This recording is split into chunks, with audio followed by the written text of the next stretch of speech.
Knowing your worth is actually the most valuable math lesson you would ever have in your life. Stay tuned. Let me think on that a little bit, and I'm going to help you break that down. Let me know what your thoughts are on it. Okay, y'all. So let's get into the math of knowing your worth. You know, I know this is probably the most clichéest thing you ever heard is that people need to know their worth. But if truth be told, how many people do you know that really don't know their worth and allow people to treat them any kind of way, which ultimately leads them to tolerating things that they are much more worthy than to be tolerated? So let's get into it. The most simplest thing you learn when you start learning math lesson is learning how to add. 1 plus 1, 2 plus 2. So when you think about your worth and how that equates to this math lesson, you need to know that you need to add with intention.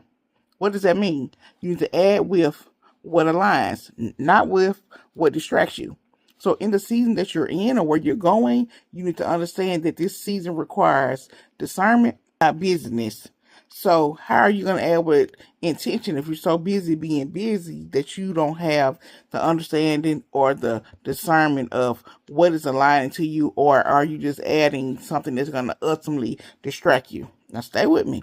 Remember that God is not ever asking you to add more. All the time we equate growth or maturity to adding more versus adding what is right. What is going to add more peace? What is going to add more purpose? What is going to add and push me?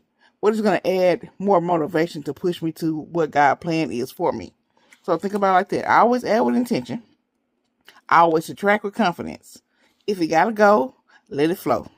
Let it do what it got to do. You got to always remember that when God starts subtracting, it's not punishment. It's preparation. So things that have to go, some things that we're comfortable with, some people we're comfortable with, if it got to go, let it flow. It just got to go. You're being carved out for greater. You're getting ready for what's next. And you know, like the bag lady, you don't want to hurt your bag. You don't be carrying too much weight that slow you down, that ultimately delays the journey and you miss your train to wherever you on your way to your next season. So remember that subtraction isn't loss, it's liberation. It's being free from all those things that was weighing you down. So now you know what? You add with intention, you subtract with confidence, and what do you learn next? Like you learn how to add, subtract, you learn how to multiply. So you're gonna multiply with purpose. What you should invest in should multiply your faith, not your fatigue.